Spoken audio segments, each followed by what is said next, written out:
Welcome to Ripple Effect Connection. I'm your host, Kristi Hujik. Our mission is to empower you with valuable insights and actionable strategies that can truly enrich your life.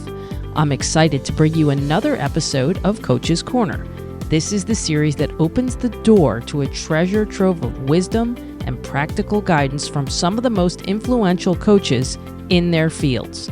Today, I have another one of my emeritus Whole30 coaching friends joining me. Teri Riley was an advanced level Whole30 certified coach for 7 years and was also named the 2021 Whole30 Peer Coach of the Year. Along with one of our prior guests and contributors, Debbie Marlowe, she's also been a part of the exponential growth of the Facebook group called Whole30 Fabulous After 50, a group that now has nearly 12,000 members. Whole30 groups and moderating Fabulous After 50 is Teri's give back and what she does for fun. She has a lifelong passion for good nutrition and delicious food. Being diagnosed with Hashimoto's thyroiditis more than 20 years ago intensified her search for the best way to eat and made her an avid student of nutrition and healthful living. She lives in Kansas City with her husband, dog, and a huge garden. She is also a trained clinical herbalist, which informs her holistic worldview, and like me, she believes food is medicine. We get into all of this and more in our Coach's Corner with Teri Riley. I am honored to bring to the Coach's Corner one of my favorite people, Teri Riley. Teri, welcome to the Coach's Corner and to the podcast. It's time for a good chat with a good friend. And I think that's the best part about this podcast for me is that I get to see so many people and I get to catch up with them that maybe I wouldn't see, but I also get to bring your knowledge to anyone who listens to this. So yeah. I start out of the gate with a really hard question, I think, for everybody. Okay. I ask everybody who comes on, because, you know, being in the Whole30 world, you know, we're big on the why. So talk about your why. Mine is just to feel the best I can for the longest I can. I've always been even from being a small child, I was always interested in the natural, you know, and I think having an autoimmune disease, Hashimoto's, I just kept thinking in my head, well, it got broke, it can get fixed, you know, and that's not always true. Some things that are broke don't get fixed, but it just kept me looking and just kept thinking, well, maybe somebody came up with something new, you know, and but that's my why, just to keep seeking health, keep seeking the best I can be at whatever point of life I'm in, you know, with vitality and emotional health and physical health. So that's my why. What did you find that helped you be successful doing this? Because I think, you know, we all don't end up in this space without going through something. I say that in every podcast that I have with all of us, right? True. So what are some of the things that have helped you maintain success in combating something like an autoimmune disease? Yeah. You know, I am a strong questioner. And for me, it's always information, like, you know, another study, another book, another podcast. Just that's what motivates me. That's what helps me stick to things. It's like I always want, give me facts and I'm going to be able to stick to whatever it is. I'm not it's not as much emotional or something. It's all very like, well, I know this is going to do this in my body. And I don't want that in my body, so I won't do it, you know, but good facts are, it's kind of what I like and what motivates me. Well, how do you disseminate those facts? Like, how do you get them? Because it's hard, right? We can find research to pretty much argue lots of sides of the coin. Every side. Yeah.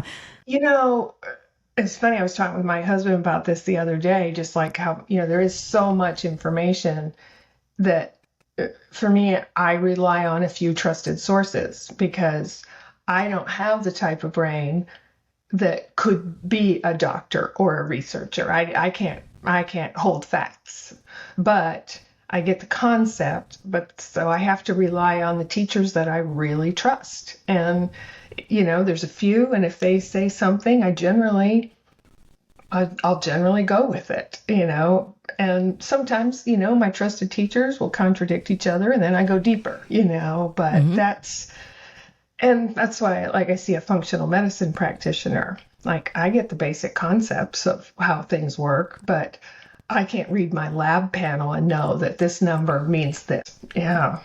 And I think what people don't understand is that it is a puzzle when you're being treated from a functional medicine standpoint. And, obviously this is one of my goals of the podcast too, is to introduce people to understand that functional medicine isn't just for people that get sick. Functional medicine is great for everyday maintenance to be the healthiest that you can be. You don't have to have an autoimmune disease to do this. Like Dr. Cole always says at the clinic, like, we don't get the easy cases. We don't. But I wish we would get the easy cases in that, like, functional medicine, you can come to us, you can do labs, and you can get some really good information, and you can develop a plan for what makes you at your optimal level. So what are some of the things that you've learned through having functional medicine care that's helped you? Well, he really dialed in my thyroid, like, adding in T3 instead of just T4 and that. And then we're working on a lead protocol right now, and it's like a 2-year process. But I just recently got lab work that shows my kidneys are struggling. And so he changed the whole plan. He's like, well, we're off that protocol for a while, and we're going to do this and this, and then we're going to test. And it's like not alarmist. It's very, we asked your kidneys to do a big lift, and they need a little rest. And it was like, okay, that sounds right, instead of, oh my God, much something wrong with my kidneys. Right. So I like that. It's just it's like we have a plan. And things change. And I really like what you said about people using functional medicine that aren't sick, because you can be almost sick and have no idea. And it's like, nip it in the bud. Like, my husband had creeping high blood sugar, didn't know it at all. And in his labs with his regular MDs, they were not concerned and didn't even bring it up. But when our functional doctor saw it, he was like, yeah, we need to work on this. It's creeping up. We got to do some things here. So it can catch things before you're the worst case scenario. Yeah, I mean, it's like we always say, there's a bunch of whispers there that you may not be hearing, but you don't want to wait till there's a scream. Yeah, absolutely, exactly. You do. Like, and also I think we've normalized not feeling well. Some of the patients, you see this in Whole30, right? Some of the patients that I see that I'll be a month in or something, and they'll tell me about this symptom where, let's just say, I had one the other day who said she has diarrhea every day, and I was like, well, this never came up. This never came up in all our conversations. And she said, well, that's just the way it's always been for me. Well, but that's not normal. So I think that's the other thing. Sometimes people don't know how bad they feel until they feel good. We say that with Whole30, right? We have people come there and they don't know it. And I think, like, what your functional medicine doctor sounds wonderful, because that's absolutely what you do. You are asking the body to perform a huge lift when you're asking it to detox. Yeah. But you need to go through the process. But the good thing about functional is it's based on numbers, and you can see and feel the results. Yes. And even when something goes awry, do you feel like this? When something goes awry, and I think you just touched on this, when something goes awry, there's not a panic. There's more of we have the tools to just fix this and shift and change directions, where you don't always have that with a regular doctor. I mean, the difference in the labs that we do at a functional medicine level versus what gets done on a regular, you could look fine. Look, I had MS and all my labs look fine. My labs that my doctors were running looked fine. From a functional standpoint, they don't look fine. They don't. And so that's kind of, not to alarm, we're not trying to be alarmists, but it's a good, sensible, considerate. Yeah, for sure. And that's the thing. You can look in your area for people listening. You can look in your area for a functional medicine doctor, ifm.org. I think word of mouth is great too when you already know someone who's had success, because look, it's just like anything. A functional doctor can be stronger in some areas than others. And so you you want to find the one that's got some experience in what you're dealing with. Like I know some functional medicine doctors that just wouldn't exactly know what to do if a patient had mold toxicity. They don't know the protocols inside and out per se. So I'm glad you have the care that you have, and you've done what you do. Yeah, I am too. He's a great guy. Yeah. The other thing that, I know you and I we'll go back to talking more about natural methods and holistic health and things like that. But you and I first met each other through Whole30, which Teri is a Whole30 certified coach. I said in her intro, she was our peer coach of the year because, everyone loves Teri. Everyone loves Teri. And, we're really, really sad that the coaching program is officially done, but I think we're all connected forever. So Teri, what brought you to Whole30 and led you to be a coach? It was funny. I coached a group with my first Whole30. I had been kind of in the paleo world, eating for a number of years, but my sister and brother both would ask me questions all the time. Well, what about this? Well, what about this? Should I eat this? Should I not eat that? And I just started thinking, maybe somebody already wrote it all down, a good eating plan. And I just started literally Googling paleo eating plans. I'd never heard of the Whole30. And then this was in 2016, and I found it. I'm like, well, sure enough, somebody did write it all down in a cute, hip, easy to digest way.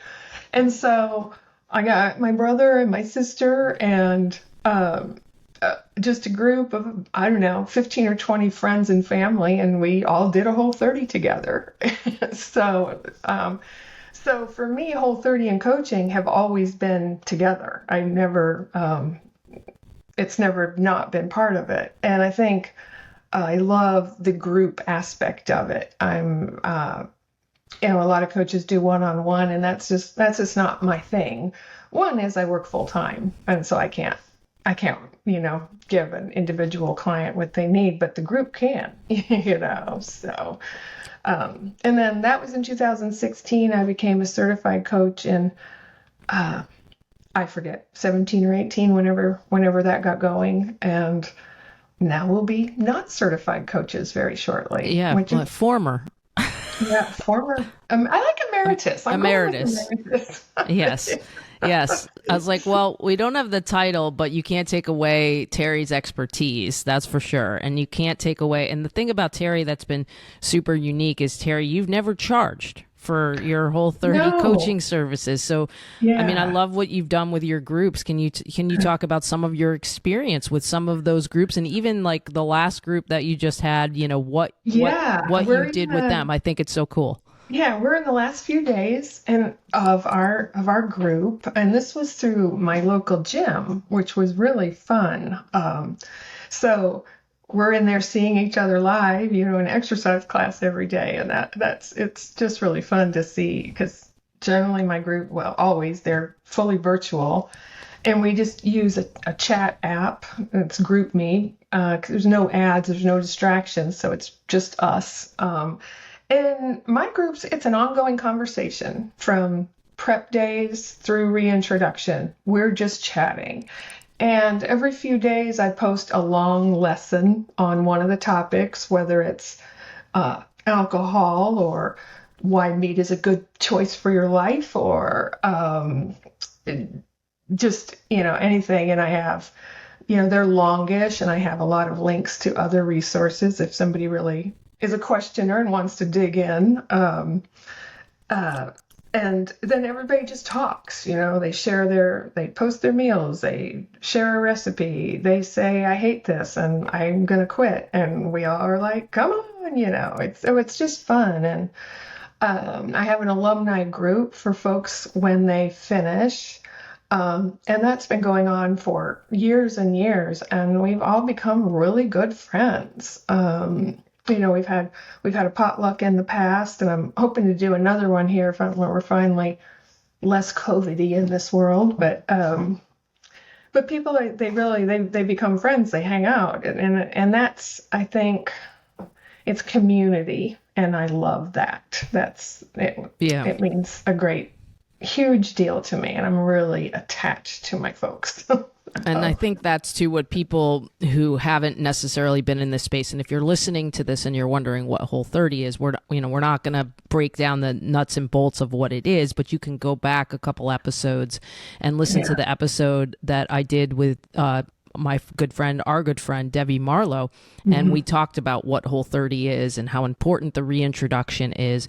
But I think that people underestimate how strong the community is of the people who've done it. And I know, I feel that way about my clients. I have watched them go on to do such wonderful things for their health. And I don't ever think Whole30 is an ending point for people, but it's a great starting point. It's a great starting point. And you had to go deeper. I had to go deeper, right? Yeah. So, absolutely. But it is a great starting point, and you will learn something. I guarantee this. I even think, and see if you agree with this.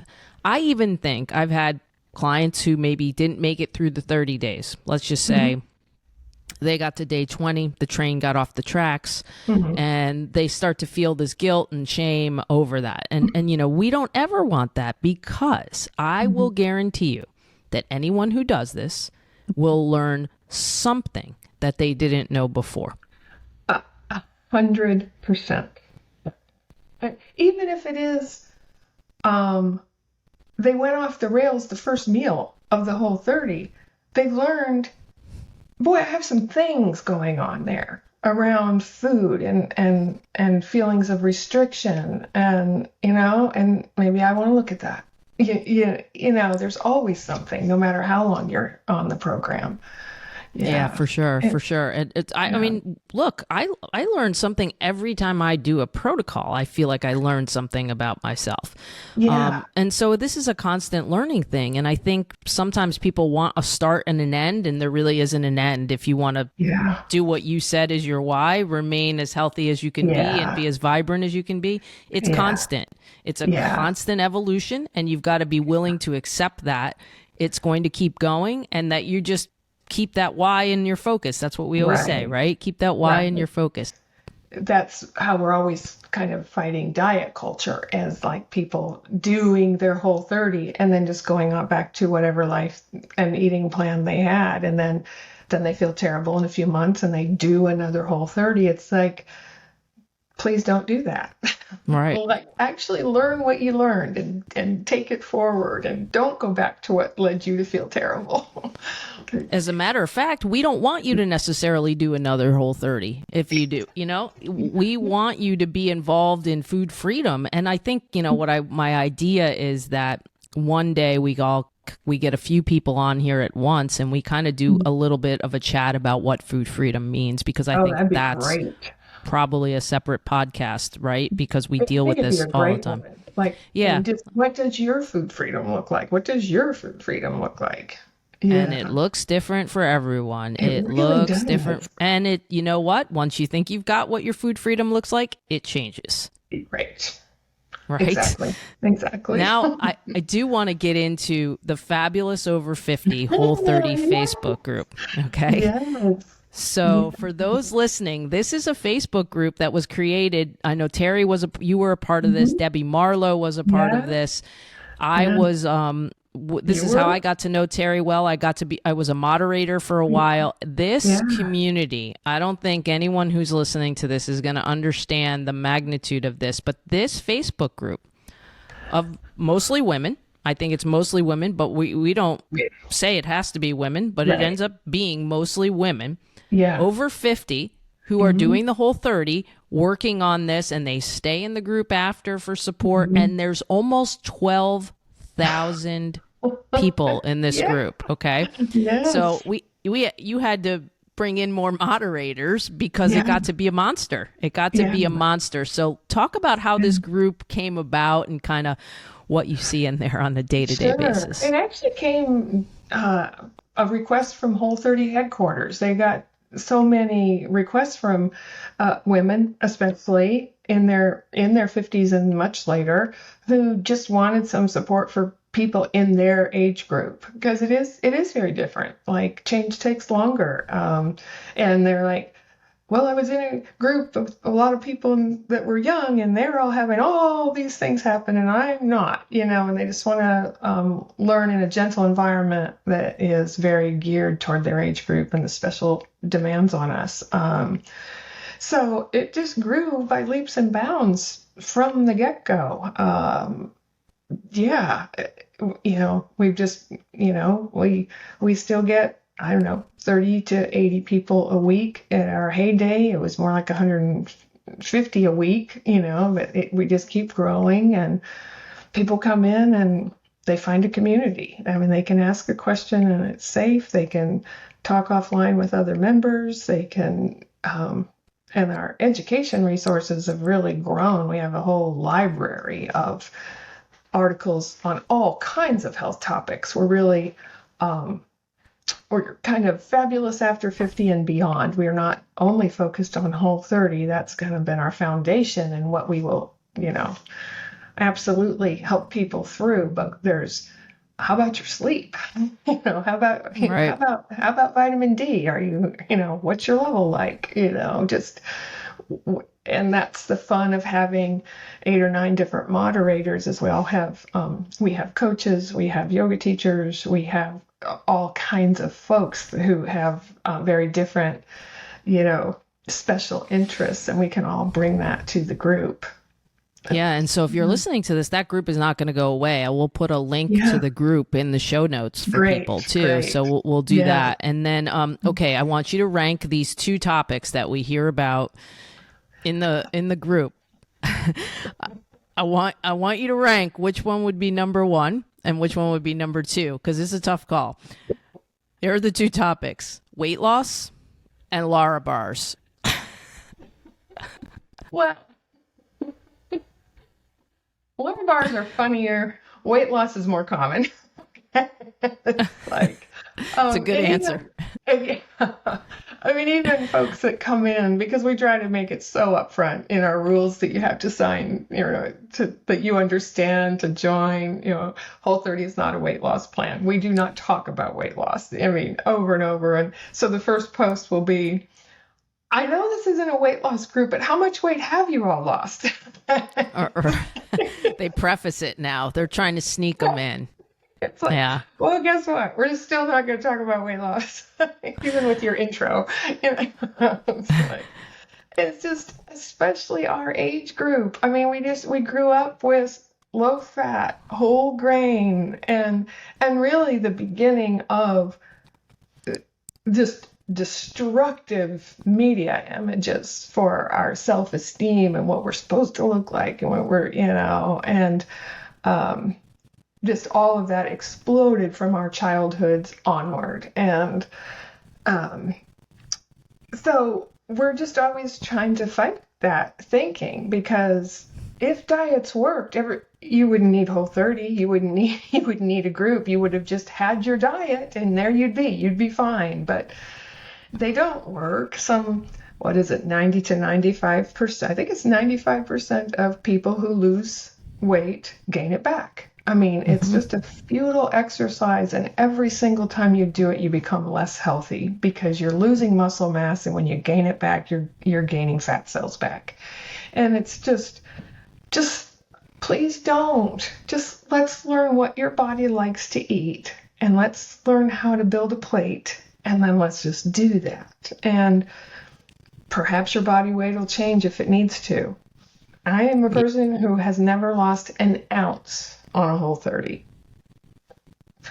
I mean, some of that is because pre-Whole30, I ate this way. Whole30 was barely different, and after Whole30, it's barely different. So there's this, it's not a radical shift, but we just want people to be free of that diet culture, and to just be able to learn how to listen to their body and enjoy some movement and eat real food, and just have a life where they're just not caught by shame. Yeah. And I think that's the biggest thing, one of the biggest things, and I know I was going to get into takeaways, but I think one of the biggest things that I took away from Whole30 was that the uber awareness that it helps create in your body, especially if you go forward with a reintroduction, you just start to learn that the answers you need are not on the internet and not in a book. The answers you need come from you, and your body will tell you if it likes or doesn't like something. You just have to be aware of the signals is what you need. So that's, I think, my biggest takeaway from Whole30 and what it can bring. And it kind of permeates and it leaks into other parts of your life. And that's what I think is really cool about it too. What about you? What are some of your bigger takeaways? I think my biggest one, Kristi, is the meal template. And that's kind of Whole30 lingo, but it's building each plate with 2/3 to 3/4 vegetables, a nice serving of real protein, and a serving of healthful fat. And that's what I tell my folks all the time. If you take away anything from this experience, make your meals follow the meal template, most meals, most of the time, for the rest of your life. And, if you're going to add something that's more grain-based, a pasta or some rice or some lentils or something like that, it's in addition to that template. It's not, okay, I'm going to have pasta and meat. It's like, right. It's like build your template. And I think to me, it's profound, and it's the thing that really can really change how you think about what goes on a meal plate and what is the composition of this plate, and helps you really keep that vegetables forward. We see a lot of plates. And I know, see a lot of plates. I know. And every time we do a group, and I'm coaching a group with Debbie, in the beginning, the plate's not perfect, and that's okay. That's part of the learning curve. But I would say the thing that I see the most is that there's no greens, on that plate, and breakfast, right? Breakfast can be hard because people have this mental block of, look, we grew up with Pop-Tarts, muffins, and pancakes that were the thought to be a good breakfast and waffle and cereal and oatmeal. I mean, it's just like, it's a plate of sugar. It's a plate of a glucose spike, too. And now we know all these things. We know so much more. And so I think the challenge is that we try to give bite-sized chunks of things. And I think it can be overwhelming, Teri, for people. And I get it. There's a lot of information out there. So what's your best advice to someone who's saying, all right, I woke up this morning and I just know I need to change and I want to change? What's your best advice for that person? Deep question, I know. Why not try a Whole30? Why not just do it? You can do it. You can do it today. You can start today. It depends so much on what kind of person they are. Like, if they need to be accountable to somebody else, or if they just need a little information, or if they need to figure out why they've been pushing so hard against taking care of themselves or something. But, or I might say, try this for breakfast today. Have some scrambled eggs with some grains, peppers, and onions, and just see what you feel like. Sometimes if you can get a tiny win in right off at the beginning, it's like, I had that breakfast and I wasn't craving as much my Frappuccino, at 10, just, something. Give them a little win to start out. I direct people to the Fabs all the time. Like, if they're like, well, I don't really know about this, that. And I'm like, why don't you join this group and just watch for a while and see what you think, Yeah. I'm glad the group is there, to help people navigate. Cause I do think it's overwhelming. It is, it's a lot. Look, I mean, I'm in the field and you're in the field, and there's a lot of information out there, and I'm trying to take it all in, and it's hard because I'm taking it in to help myself, but also to help others. Yeah. And so it is challenging. So what I would tell people is find someone like us that can help you a little bit navigate and just point you to what's important. But I don't think there's a person on the planet who wouldn't benefit from a Whole30 and wouldn't learn something Yeah. about themselves, especially if you do it properly Mm-hmm. and you do the reintroduction. Reintroduction police is out again, but Yes. you've got to do the reintroduction because that is where you learn even more. So, we do reintroduction. Like if some people need to go a little stricter, some people need to be AIP, some people, what I would just say is a good rule of thumb is that if you eliminate ultra processed food, that's 5 or more ingredients. If you just did that, let's say you eliminated ultra processed food, sugar, and alcohol for a month and see how you feel.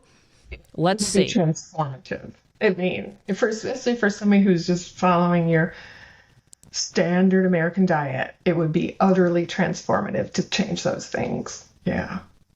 What are some things? I want to go back to the holistic health stuff. I want to know what are some of the.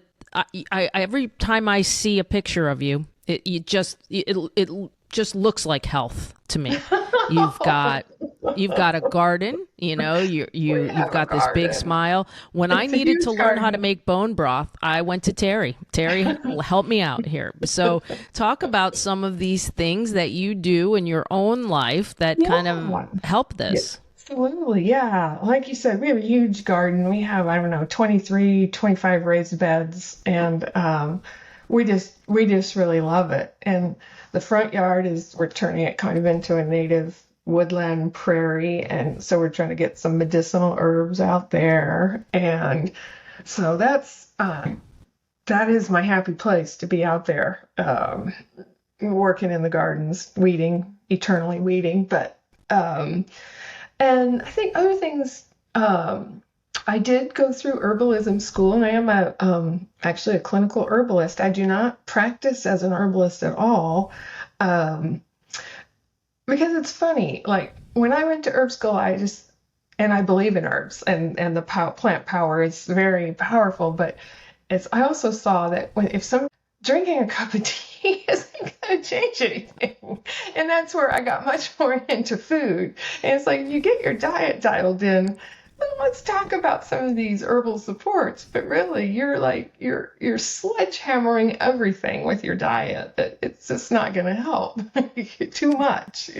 Right. But one practice I do is a daily herbal infusion, where it's like an ounce of herbs in a quart jar covered with boiling water, and I pour it off in the morning, and then we just drink it through the day. And I use nettles, which is super high in calcium and magnesium, and it's just a great way to get good mineral support, or linden flowers or comfrey or red clover. We switch them around, and that's just another support. It's like a bone broth or something, just to get more nutrition in, more minerals in.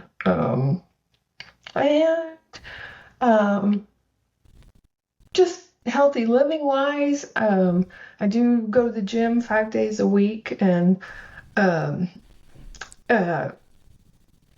I'm getting where I almost like it, which is huge for me.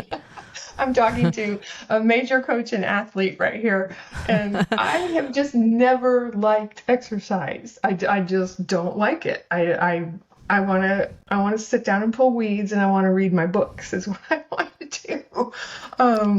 But again, it's like, knowing it's just a fact. My body's not going to work if I don't exercise it, and I don't have to like it.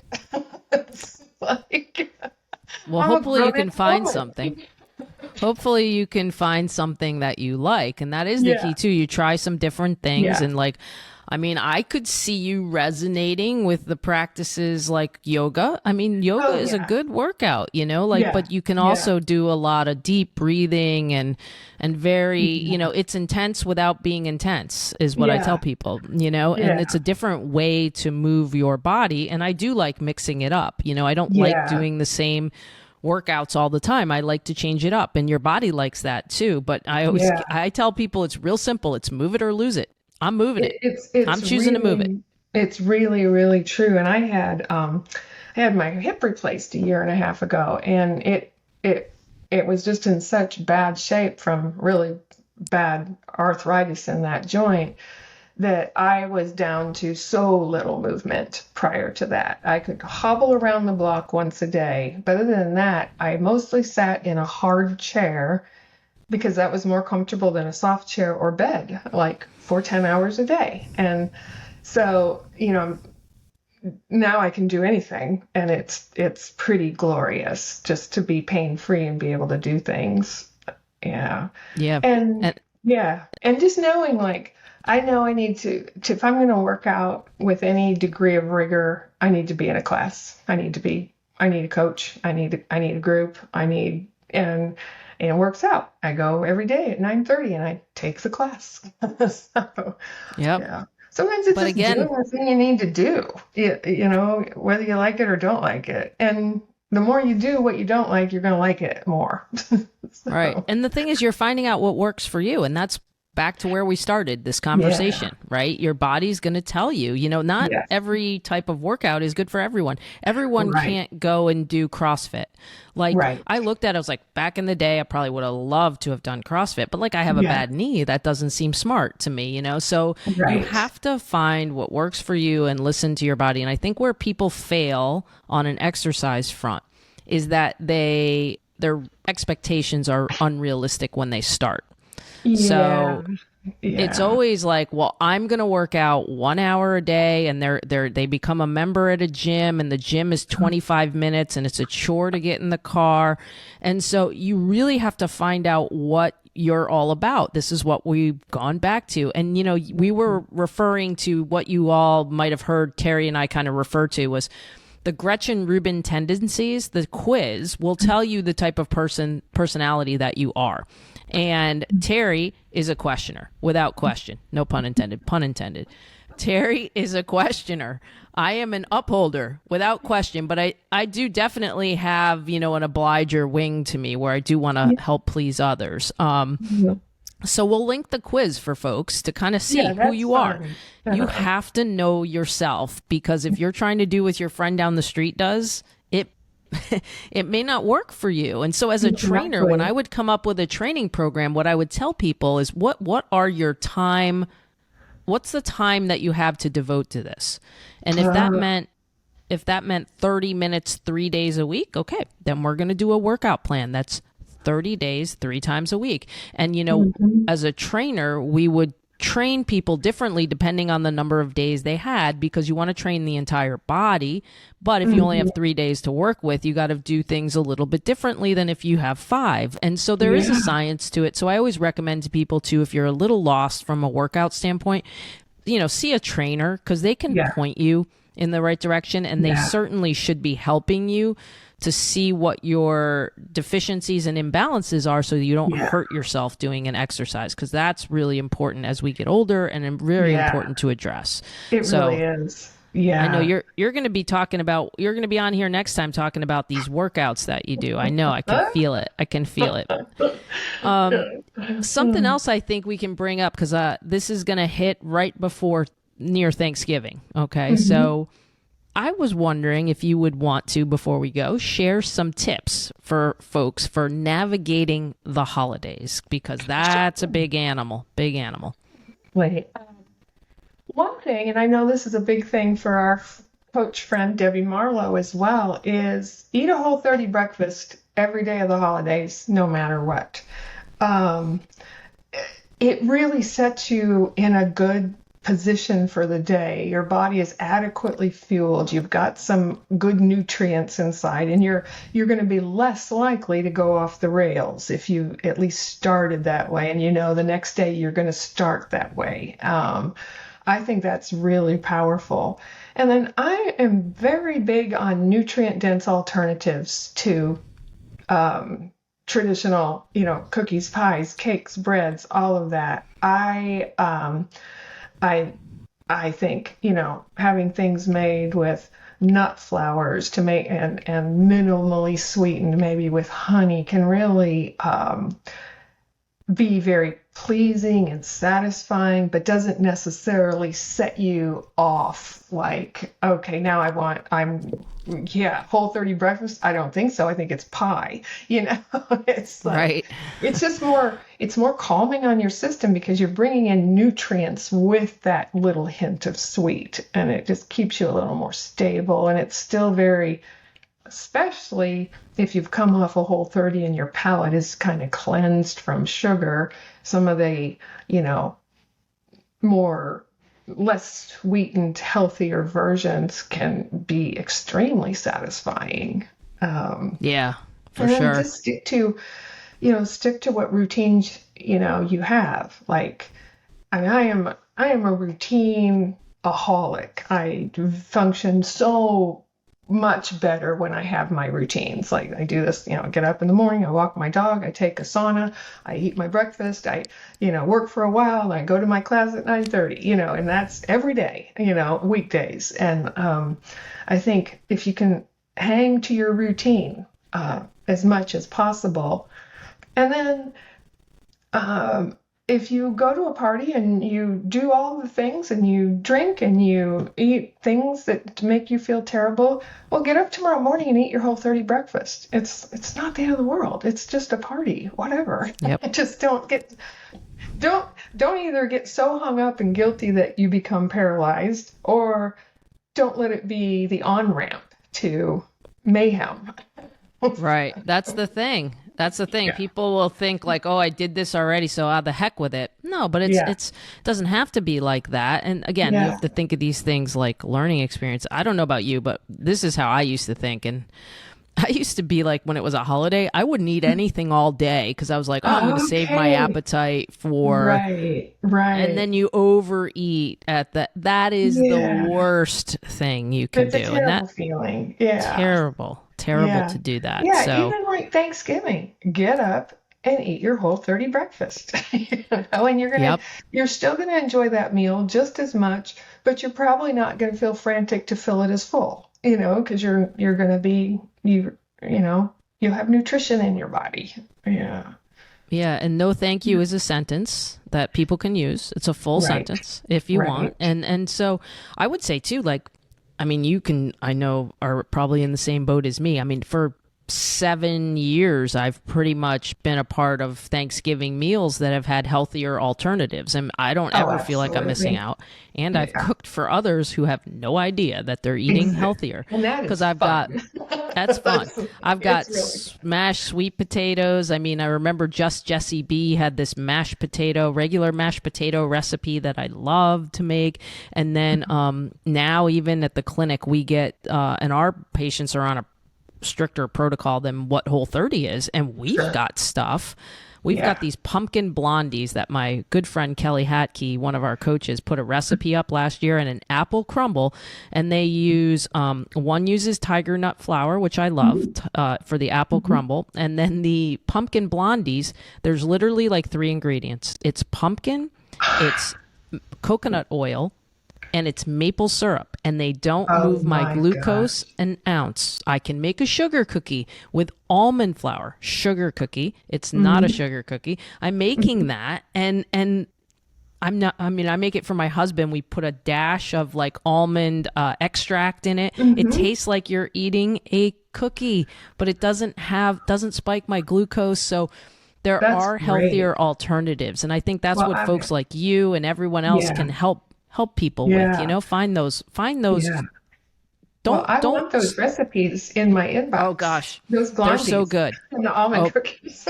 I mean, so good, like Yeah. so good and so simple. That's the other thing. It's really, really simple. So there are ways to do it. Really are. And if people, like, if you do come join Fabulous After 50, we have a section, and I have a little mini cookbook I put in there of nutrient dense foods for the holidays, so come on over and grab that anyway.